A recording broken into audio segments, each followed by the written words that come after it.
हमारे पॉडकास्ट में आपका स्वागत है। आज हम रिफ्लेक्शंस ऑफ अ मैन के बारे में डिस्कस करने वाले हैं और सच बताऊं तो मैं बहुत एक्साइटेड हूँ इसके लिए, क्योंकि हम सब रिलेशनशिप्स के बारे में कितना कुछ सोचते हैं पर रियलिटी बहुत अलग होती है। तो स्टार्ट करने से पहले मुझे एक बात समझनी है। क्या कभी ऐसा लगता है कि एक रिलेशनशिप में जो आदमी सबसे ज़्यादा एग्रेसिव, शोई या कॉन्फिडेंट दिख रहा होता है वो असल में अंदर से टोटली टेरिफाइड होता है, लाइक बिल्कुल डरा हुआ? हाँ। मतलब ये सुनने में थोड़ा अजीब जरूर लगता है, पर ऑथर कहते हैं कि इस बुक का बेसिक पर्पस ही यही है कि औरतों को उनके प्यार की असली कीमत समझाना और आदमियों को ये बताना कि एक औरत असल में इमोशनली क्या चाहती है। ये ना एक तरह से दोनों साइड्स के लिए एक मैसिव रियलिटी चेक है। बेसिकली अगर हम थोड़ा साइकोलॉजी की बात करें तो ऑथर ने एक बहुत डीप बात बोली है कि एक औरत के दिल से भी ज्यादा नाजुक अगर कुछ है इस दुनिया में तो वो है एक आदमी का ईगो। Wait, what? अच्छा, एक आदमी का ईगो एक औरत के दिल से ज्यादा नाजुक होता है? नो वे।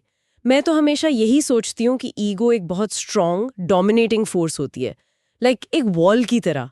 ये फ्राजाइल और नाजुक कैसे हो गया अचानक से? वही तो सबसे बड़ा मिसकंसेप्शन है सोसाइटी का। ईगो स्ट्रांग नहीं होता, वो बेसिकली एक शील्ड की तरह काम करता है, एक प्रोटेक्टिव कवर। शुरुआत में जब कोई आदमी अपने स्टेटस, अपनी सैलरी या अपने पास्ट रिलेशनशिप्स को लेकर झूठ बोलता है तो वो सिर्फ सामने वाले को इंप्रेस करने के लिए नहीं बोल रहा होता। अच्छा, तो फिर क्यों बोलता है? मैं तो यही मानती हूँ कि ये सिर्फ चालाकी है। नहीं, वो चालाकी से ज्यादा उसके डीप रूटेड डर का नतीजा है। वो दरअसल अपने ईगो को रिजेक्शन से बचा रहा होता है। मतलब बचपन से हमारी सोसाइटी ऐसी कंडीशनिंग करती है ना कि मर्द को वीक नहीं दिखना चाहिए या वल्नरेबिलिटी इज अ वीकनेस। तो जब उसको लगता है कि उसकी असली, शायद थोड़ी इम्परफेक्ट रियलिटी को एक्सेप्ट नहीं किया जाएगा, तो वो एक सर्वाइवल मैकेनिज्म के तौर पर अपना ईगो और झूठ आगे कर देता है। रिजेक्शन का डर उसके ईगो पर जो चोट करेगा ना, वो उसे मेंटली बर्दाश्त नहीं कर सकता। मैं इसको ऐसे देखता हूं। यार ये थोड़ा मुश्किल है, इजी करके बताओ। सोसाइटी की कंडीशनिंग और मर्द की वल्नरेबिलिटी अपनी जगह है, पर झूठ तो झूठ होता है ना। मैं इसको इस एंगल से देखती हूँ कि अगर कोई इंटेंशनली एक फेक इमेज बना रहा है तो वो प्योरली मैनिपुलेशन है, ताकि सामने वाला उसको सुपीरियर समझे और उस पर जल्दी ट्रस्ट करे। मतलब इस थियोरी में तो ऐसा लग रहा है जैसे हम मैनिपुलेशन को एक्सक्यूज दे रहे हैं। नहीं नहीं, मैं उसको बिल्कुल एक्सक्यूज नहीं दे रहा हूँ और ना ही कोई फ्री पास दे रहा हूँ उस बिहेवियर को। मैं बस उस मैकेनिज्म को समझा रहा हूँ जो इस एक्शन को ड्राइव करता है। मैनिपुलेशन तब होती है जब इंटेंट कंप्लीटली सामने वाले को एक्सप्लॉइट करना हो, पर यहाँ यहाँ इंटेंट खुद को चोट से बचाना होता है। मैं क्रिकेट देखता हूँ ना, तो मुझे वहाँ से साइकोलॉजी बहुत जल्दी समझ आती है। जैसे ओह क्रिकेट, हाँ हाँ हाँ, ओके बताओ कैसे। हाँ, मतलब सोचो कि जब एक बैट्समैन एक बहुत खतरनाक फास्ट बॉलर के सामने पिच पर आता है, अंदर से वो टोटली डरा हुआ होता है कि कहीं वो आउट ना हो जाए या बाउंसर से उसको फिजिकली चोट ना लग जाए। पर बाहर से वो क्या करता है? वो एक अग्रेसिव स्टांस लेता है, अपना बैट पटकता है पिच पर, आंखों में एटीट्यूड दिखाता है। ओह वाओ, हाँ, वो बिल्कुल फियरलेस दिखने की कोशिश करता है। एग्जैक्टली, वो शो ऑफ नहीं कर रहा वहां, वो अपने अंदर के डर को कवर कर रहा है। वो फ्रंट फुट पर आके कॉन्फिडेंट दिखता है, पर अंदर से ही terrified of getting bold out. Relationship में शुरुआती झूठ और वो जो शो ऑफ वाला फेज होता है ना, वो भी यही फास्ट बॉलर वाला डर है। वो आदमी डरता है कि अगर उसने अपनी असलियत दिखाई तो सामने वाला उसको रिजेक्ट कर देगा। Oh my God, that makes so much sense. अंदर का डर बाहर का एटीट्यूड बन जाता है। पर एक प्रॉब्लम है, इस डर की वजह से एक हेल्दी बॉन्ड तो कभी नहीं बन सकता ना। बुक में जो द रॉन्ग मैन का कॉन्सेप्ट है वो यहीं से तो जुड़ता है, राइट? क्योंकि अगर इनसिक्योरिटी और ईगो ही रिलेशनशिप को ड्राइव कर रहा है तो we are fundamentally dealing with a broken foundation. बिल्कुल सही। और वहीं से द रॉन्ग मैन का पूरा साइकिल शुरू होता है। मतलब बुक बहुत क्लियर करती है कि एक आदमी फंडामेंटली एक गुड मैन जरूर हो सकता है। वो शायद अपने करियर में बहुत अच्छा होगा, टाइम पर टैक्सेस भरता होगा, अपनी फैमिली का ख्याल रखता होगा, पर जरूरी नहीं कि वो एक औरत के लिए राइट मैन हो। मतलब गुड मैन होना और राइट मैन होना दो अलग बातें हैं। मैं समझती हूँ इसको, पर इसमें फर्क क्या हुआ एग्जैक्टली? फर्क यह है कि वो हैंडसम हो सकता है, उसके पास एक अच्छी जॉब हो सकती है, पर अगर उसका ईगो उसको सच्चा बनने से रोक रहा है, अगर वो खुद को प्रोटेक्ट करने के लिए मैनिपुलेटिव झूठ बोल रहा है, तो वो रॉन्ग मैन ही है। एक ऑनेस्ट वल्नरेबल कनेक्शन के बिना बाकी सारी क्वालिटीज बेकार हैं। मैं मानता हूं कि ऑथेंटिसिटी सबसे बड़ा फिल्टर है। एग्जैक्टली तो अगर वो अंदर से इतना इनसिक्योर है तो वो इसको बाहर हाइड कैसे करता है? क्योंकि डर कहीं ना कहीं तो उनकी रोजमर्रा की आदतों में मैनिफेस्ट होगा ना। जब मैं बुक पढ़ रही थी तो मैं इस एक पर्टिकुलर बात पर आकर रुकी कि कैसे एक इंसान अपने दोस्तों के सामने एक टोटली अलग बिहेव करता है। मतलब अकेले में वो बहुत स्वीट है, अटेंटिव है, पर जैसे ही अपने ब्रोज के ग्रुप में आता है उसका टोन एकदम से बदल जाता है। वो थोड़ा डिसमिसिव हो जाता है। मैं हमेशा सोचती थी कि ये बस दोस्तों के सामने कूल बनने की एक हार्मलेस कोशिश है। हाँ, पर वो कूल बनने की कोशिश ही दरअसल एक मैसिव रेड फ्लैग है। राइटर ने बहुत शार्पली पॉइंट आउट किया है कि अगर वो अपने दोस्तों के सामने अलग बर्ताव करता है तो वो इनहेरेंटली फेक है। मतलब वहां ट्राइबल साइकोलॉजी प्ले करती है। दोस्तों के ग्रुप में उसको अपना अल्फा स्टेटस मेंटेन करना होता है। पर मुद्दा यह है कि या तो वो उन दोस्तों से झूठ बोल रहा है अपनी ट्रू फीलिंग्स के बारे में, या फिर झूठ वहां बोला जा रहा है जहां उसको अपने पार्टनर के साथ सच बोलना चाहिए। उफ, ये तो पॉइंट है। दोनों में से एक जगह तो वो फेक है ही। बिल्कुल। ट्रू लव या जेन्यून रिस्पेक्ट एनवायरनमेंट के हिसाब से चेंज नहीं होता। एक सच्चा इंसान लिविंग रूम में और दोस्तों के साथ पब में एक ही जैसा रहेगा। और इसी डबल लाइफ को मेंटेन करने के लिए ना सीक्रेसी की जरूरत पड़ती है, जिसका सबसे बड़ा मॉडर्न हथियार आज के टाइम में है फोन का पासकोड। 4 डिजिट का वो पासकोड आजकल इंटीमेसी का सबसे बड़ा बैरियर बन गया है। मैं सोचता हूं ये सबसे ज्यादा रिलेशनशिप्स खराब कर रहा है आजकल। यार एक मिनट, यहाँ मैं थोड़ा डिसएग्री करती हूँ। प्राइवेसी भी तो कोई चीज़ होती है ना दुनिया में। मैं खुद ये मानती हूँ कि हर इंसान की अपनी एक स्ट्रिक्ट पर्सनल स्पेस होती है। हम सबके अपने फैमिली ग्रुप चैट्स होते हैं, दोस्तों के पर्सनल सीक्रेट्स होते हैं जो सिर्फ हमसे शेयर किए जाते हैं। अगर मैं अपना पासकोड नहीं देना चाहती तो इसका सीधा मतलब ये थोड़ी है कि मैं धोखा दे रही हूँ। इसको इमीडिएटली बिट्रेयल से जोड़ना मुझे लगता है ये बहुत एक्सट्रीम अप्रोच है। देखो, मैं ये मानता हूं कि प्राइवेसी बहुत जरूरी है एक हेल्दी रिश्ते में। उसके बिना ब्रीदिंग रूम नहीं मिलता। पर राइटर ने यहां एक कमाल की बात कही है। उन्होंने एक बहुत फाइन लाइन ड्रॉ की है सीक्रेसी और प्राइवेसी के बीच। उनका आर्ग्यूमेंट यह है कि अगर दो लोग एक ही घर शेयर कर सकते हैं, एक ही बेड पर सोते हैं, एक ही बैंक अकाउंट शेयर करते हैं और अपनी पूरी जिंदगी का सफर एक दूसरे के नाम कर चुके हैं, तो एक फोन का पासकोड अचानक से इतना सेंसिटिव क्यों हो जाता है? ओके, पर इसका मतलब ये तो नहीं कि सब कुछ ओपन होना चाहिए ऑल द टाइम। नहीं, बात 24/7 चेक करने की नहीं है। मतलब प्राइवेसी का मतलब ये नहीं कि फोन हमेशा लॉक करके रखा जाए, या स्क्रीन हमेशा उल्टी करके रखी जाए, या फोन को वॉशरूम में भी साथ ले जाया जाए। जब कोई बार बार फोन छुपा रहा है या नोटिफिकेशन आते ही अचानक फोन स्क्रीन बंद कर देता है, तो वो प्राइवेसी नहीं है, वो डिफेंसिव सीक्रेसी है। वो आदमी अलर्ट मोड पर है। Okay, let me unpack this. तो प्राइवेसी का मतलब है कि मेरी पर्सनल डायरी मेरे ड्रॉ में रखी है और हम दोनों के बीच एक म्यूचुअल रिस्पेक्ट है कि तुम उसे नहीं पढ़ोगे, राइट? लेकिन सीक्रेसी मतलब मैं उस डायरी को बैकयार्ड में गाड़ रही हूं और उस पे 3 ताले लगा रही हूं। It's the panic. वो जो पैनिक होता है ना, वो ईगो और किसी ऐसी चीज को छुपाने से आता है जो ट्रस्ट ब्रेक करेगी। राइट। अब मैं इसे कंप्लीटली अग्री करती हूँ। सही समझी। वो पैनिक की असल कल्प्रिट है। और एक और मैसिव इल्यूजन जो क्रिएट होता है सीक्रेसी और मैनिपुलेशन के आसपास, वो तब होता है जब मॉडर्न डेटिंग में एक आदमी सडनली बहुत नोबल बनने की कोशिश करता है और एक डायलॉग बोलता है कि I am willing to wait until you are ready. Oh yes, the famous perfectly delivered line. मैं ऑनेस्टली बताती हूँ, मैं हमेशा इस लाइन को एक ग्लोइंग ग्रीन फ्लैग की तरह देखती हूँ। Like oh he is so mature और बहुत अंडरस्टैंडिंग है मेरी बाउंड्रीज को लेकर, पुशिंग नहीं कर रहा, मेरा पेस रिस्पेक्ट कर रहा है। Isn't that exactly what anyone would want? एक पेशेंट पार्टनर। मैं तो हमेशा से इम्प्रेस्ड हो जाती हूँ। वही तो सबसे बड़ा ट्रैप है इस डेटिंग कल्चर का, बुक के अनुसार। और देखो, ये थोड़ा डार्क रियलिटी चेक है। जब द रॉन्ग मैन कहता है कि मैं वेट करने को तैयार हूं, तो वो इसलिए नहीं रुकता क्योंकि वो स्पेस की जेन्युइनली रिस्पेक्ट कर रहा है। वो इसलिए रुकता है क्योंकि उसकी फिजिकल या इमोशनल जरूरतें कोई और साइड में पूरी कर रहा होता है। Wait, what? No way, are you kidding me? ये तो पूरा साइकोलॉजिकल वॉरफेयर हो गया। तो तुम्हारा मतलब है कि वो जेन्युइनली वेट नहीं कर रहा, वो बस अपने ऑप्शंस खुले रख रहा है? मतलब एग्जैक्टली। वो उस वक्त दबाव इसलिए नहीं डाल रहा क्योंकि उसको पता है उसका बैकअप प्लान और पैरेलल ऑप्शंस कॉन्स्टेंटली चल रहे हैं। उसने वहां एक सेफ, केयरिंग, नॉन डेस्परेट इंसान की इमेज बना ली, जबकि रियलिटी बिल्कुल ऑपोजिट होती है। वो अपने भूख को कंट्रोल नहीं कर रहा, वो बस अपना डिनर कहीं और कर रहा है और वहां सिर्फ डेजर्ट का वेट कर रहा है। मैं देखता हूं कि लोग इस मैनिपुलेशन को कितनी जल्दी रोमांस समझ लेते हैं। This is wild. Oof, it's like a massive red flag wearing a green flag costume. और फिर सोचो आगे क्या होता है। जब ऐसी डबल लाइव्स, वो पासकोड के नाटक या ये बैकअप प्लान्स एक्सपोज होते हैं तो रिलेशनशिप में बॉम्ब फटता है। और तब एंट्री होती है उस चीज की जिसे सबसे आखिरी रास्ता माना जाता है, अल्टीमेटम। लाइक या तो तुम ठीक हो जाओ, काउंसलिंग चलो, पासवर्ड शेयर करो, या मैं जा रही हूं। पर मैं सोचती हूँ अल्टीमेटम देना समटाइम्स जरूरी होता है ना, एक स्ट्रांग बाउंड्री सेट करने के लिए। ऑथर बहुत क्लियरली और स्ट्रांगली कहते हैं कि अल्टीमेटम्स ऐसी सिचुएशंस में कभी किसी भी हाल में लंबे समय के लिए काम नहीं करते। मतलब मैं अपनी ऑब्जर्वेशन से भी देखता हूं कि लोग सोचते हैं कि अल्टीमेटम देके उन्होंने पावर वापस ले ली है, लेकिन वहां खेल पूरी तरह बदल चुका होता है। बट होल्ड ऑन, मैंने ऐसी कई रिलेशनशिप्स देखी हैं जहां एक अल्टीमेटम देने के बाद वो बंदा लाइन पर आ जाता है।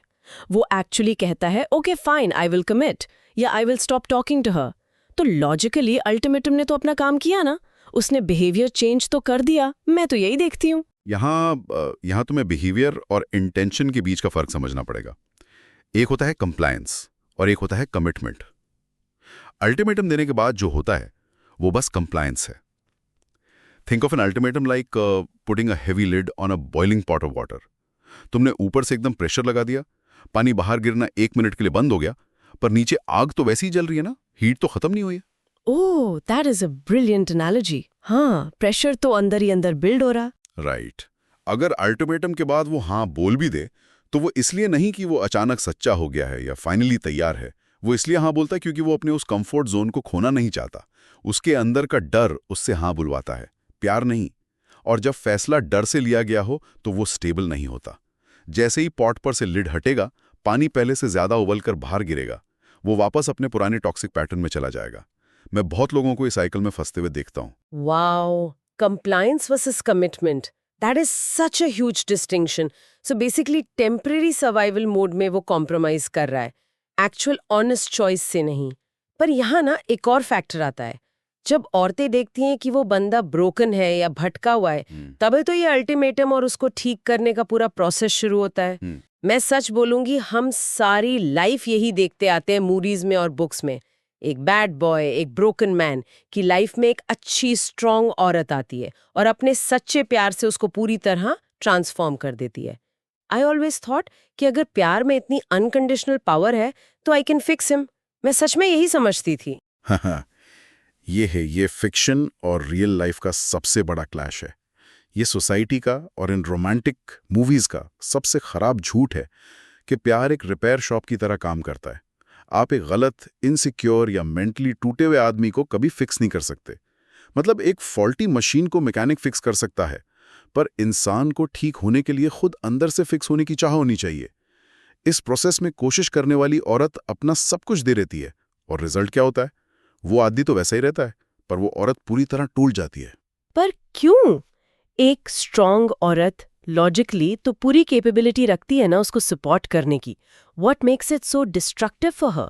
मैं समझना चाहती हूँ इसको। क्योंकि इक्वेशन में डर आ जाता है। ऑथर शार्पली एनालाइज करते हैं कि एक कमजोर आदमी एक मजबूत औरत से शारीरिक तौर पर नहीं डरता, वो मानसिक तौर पर डरता है। उसे एक वीक ईगो ड्रिवन आदमी को पता होता है कि एक स्ट्रांग औरत उसको इंटेलेक्चुअली चैलेंज करेगी, उसको इमोशनल रिस्पॉन्सिबिलिटी सिखाएगी, उसकी वो मेंटली स्ट्रांग प्रेजेंस उस आदमी के कंट्रोल को थ्रेटन करती है। इसलिए उसको फिक्स होने की बजाय वो एग्जैक्टली ऑपोजिट करता है। वो उसे तोड़ने की कोशिश करता है, उसके कॉन्फिडेंस पर डाउट डालता है ताकि वो औरत उसके कमजोर लेवल पर आ जाए और उससे कभी क्वेश्चन न करे। Yes, oh my God, yes. वो इमोशनली बिल्कुल लेजी हो जाते हैं इस प्रोसेस में। मैंने सेक्शन में एक बहुत पावरफुल लाइन पढ़ी थी कि अगर एक औरत रिश्ते में शुरू से ही एफर्ट डाल रही है, प्लानिंग कर रही है, इमोशनल लेबर कर रही है, तो आदमी सबकॉन्शियसली अज्यूम कर लेता है कि अब मुझे कुछ करने की जरूरत ही नहीं है। ही जस्ट चेक्स आउट टोटली। हम ओवर कंपेंसेट करके उसे फिक्स करने के चक्कर में उन्हें एक्चुअली और ज्यादा लेजी और इररिस्पॉन्सिबल बना देते हैं। We end up fighting for the relationship all by ourselves. मैं हमेशा यही पैटर्न नोटिस करती हूँ। बिल्कुल सही पकड़ा। मतलब मैं हमेशा सोचता हूं कि रिलेशनशिप्स में अचानक रिजेंटमेंट क्यों पैदा होती है। ये यहीं से आती है। जब एक आदमी देखता है कि तुम अकेली गाड़ी खींच रही हो तो वो परफेक्टली कंफर्टेबल होकर बैक सीट पर बैठ जाता है। पर अब बड़ा सवाल ये है, जब तुम ऐसी सिचुएशन में फंस गई हो, जब तुम उसको बदल नहीं सकते, अल्टीमेटम्स बुरी तरह फेल हो रहे हैं, कंप्लायंस और कमिटमेंट का इल्यूजन टूट चुका है, तो फाइनली एक औरत के पास ऑप्शन क्या बचता है? ऑप्शन बचता है रेडिकली अपना पर्सपेक्टिव चेंज करना। जब आप सामने वाले का सॉफ्टवेयर अपडेट नहीं कर सकते, तो आपको अपना सिलेक्शन क्राइटेरिया और अपना नेटवर्क अपडेट करना पड़ेगा। अपने स्टैंडर्ड्स को एक्सट्रीमली हाई रखना। बुक में ना एक बहुत ही इंटरेस्टिंग एवरीडे लाइफ का एग्जाम्पल है, जैसा हम फ्रूट मार्केट में देखते हैं। हाँ, जब आप किसी मंडी में फल खरीदते हो, सबसे चमकीले, पॉलिश किए हुए और इंस्टेंटली अट्रैक्टिव फल हमेशा ऊपर सजाए होते हैं। हाँ बिल्कुल, ताकि लोग अट्रैक्ट हो जाएं जल्दी से। एग्जैक्टली पर अक्सर उन्हीं के अंदर दाग निकलता है या वो टेस्ट में बिल्कुल खराब होते हैं। सबसे अच्छे, मीठे और प्योर फल हमेशा टोकरी के बॉटम में नीचे दबे होते हैं। उनके लिए थोड़ी मेहनत करनी पड़ती है, टाइम लगाना पड़ता है ढूंढने में। पहली चीज जो सामने अट्रैक्टिव दिख जाए, उसको उठाकर इंस्टेंटली अपनी लाइफ की बास्केट में नहीं डाल लेना चाहिए। उनके एक्शंस और कंसिस्टेंसी को मेजर करना बहुत जरूरी है। मैं तो फ्रूट शॉपिंग को भी इस फिलॉसफी से देखती हूँ। हाँ, ये फ्रूट बास्केट वाली एनालॉजी सच में बहुत एक्यूरेट है। और इसमें फिल्टर पता है क्या है? वो है तुम्हारे स्टैंडर्ड्स। ऑथर का क्लियरली कहना है कि किसी भी सिचुएशन में या अकेले रह जाने के डर से एक आदमी के लिए अपने स्टैंडर्ड्स कम मत करो। जो गलत आदमी होगा ना, वो हमेशा कंप्लेन करेगा कि तुम्हारी डिमांड्स बहुत ज़्यादा हैं या तुम हाई मेंटेनेंस हो, क्योंकि उसने हमेशा वहाँ सर्वाइव किया है जहाँ उसको किसी क्वालिटी चेक से नहीं गुजरना पड़ा। पर जो द राइट मैन होगा, जो सच में एक इमोशनली मैच्योर आदमी होगा, वो कभी तुम्हारे हाई स्टैंडर्ड से डरेगा नहीं और ना उसकी शिकायत करेगा, बल्कि वो उस लेवल तक पहुंचने के लिए खुद को एलिवेट करेगा। वो उस चैलेंज को as a mark of respect लेगा। मैं मानता हूं कि असली मर्दानगी इस एलिवेशन में है। Look at it from this angle. The right man होने की पहचान सिर्फ उन स्टैंडर्ड्स को टिक मार्क करना तो नहीं हो सकता। मैं पर्सनली मानती हूँ कि the standard is just the entry fee. असली गेम तो वो डीप कनेक्शन का है, जो उसको भीड़ से अलग बनाता है। वो स्पार्क कैसे बनता है इन हाई स्टैंडर्ड्स के साथ, मैं ये सोचती हूँ। वो स्पार्क फिजिकल अट्रैक्शन के सरफेस से कहीं डीप होता है। राइटर ने यहाँ एक बहुत ही प्रोफाउंड ऑब्जर्वेशन शेयर की है। वो कहते हैं कि एक सही आदमी, एक जेन्युइनली सिक्योर आदमी, जानता है कि औरत के शरीर का सबसे सेंसिटिव और अट्रैक्टिव हिस्सा उसका दिमाग होता है। मतलब बॉडी एक स्पेसिफिक टाइम तक ही पुल क्रिएट कर सकती है, पर उस माइंड, उस इंटेलेक्ट के कनेक्शन के बिना हर बॉन्ड अधूरा है। वो आदमी तुमसे बातें करता है, तुम्हारे फियर्स, तुम्हारी आशाओं और थॉट्स में जेन्युइन इंटरेस्ट लेता है। जब तुम बात करती हो तो वो एक्टिवली सुनता है, ना कि फोन पर रील स्क्रॉल करता है। जब कोई आदमी दिमाग और थॉट्स की डीपली इज्जत करता है, तभी वो रिश्ते में असल रिस्पेक्ट ला पाता है। मैं अपने आसपास देखता हूं तो ये चीज बहुत रेयर मिलती है आजकल। I completely agree. Respect is the ultimate foundation. और एक बात मुझे पर्सनली बहुत हिट की बुक पढ़ते वक्त, जहाँ ऑथर ने साफ लिखा है कि अगर किसी रिश्ते से एक बार रिस्पेक्ट चली जाती है, तो प्यार को जिंदा रखना इम्पॉसिबल हो जाता है। वो प्यार धीरे धीरे भयानक रिजेंटमेंट में बदल जाता है, और तब एक औरत के अंदर की रियल स्ट्रेंथ बाहर आती है। एक स्ट्रांग औरत एक डिसफंक्शनल रिश्ते में रहकर घुटने से बेहतर अकेले सोना पसंद करेगी। वो एक ऐसे बेड पर नहीं रुकेगी जहां उसके साथ सोता हुआ इंसान उसको इनविजिबल और लोनली फील कराए। She is completely self defined. मैं जेन्युइनली मानती हूँ कि ये रियलाइजेशन एक सुपर पावर है। वो रिजेंटमेंट ही किसी भी रिश्ते का सबसे पॉइजनस एलिमेंट है। मतलब जब मैं इस साइकोलॉजी को समझने की कोशिश करता हूं तो रियलाइज करता हूं कि किसी इंसान का इमोशनली चेकआउट हो जाना उसके फिजिकली गायब होने से 1000 गुना ज्यादा दर्दनाक होता है। जब वो तुम्हारी आवाज को अनसुना करता है, तुम्हारे आंसुओं पर उसको रिएक्शन नहीं आता, तो रिलेशनशिप में मौत जैसी फीलिंग आती है। पर एक सेल्फ अवेयर औरत इस बात को टाइम रहते समझ लेती है। उसकी आइडेंटिटी सिर्फ इस टैग से जुड़ी नहीं होती कि वो किसकी गर्लफ्रेंड या बीवी है। उसकी अपनी एक सॉलिड फाउंडेशन होती है। एग्जैक्टली। वो किसी और की ओपिनियन के मोहताज नहीं होती। She is entirely self defined.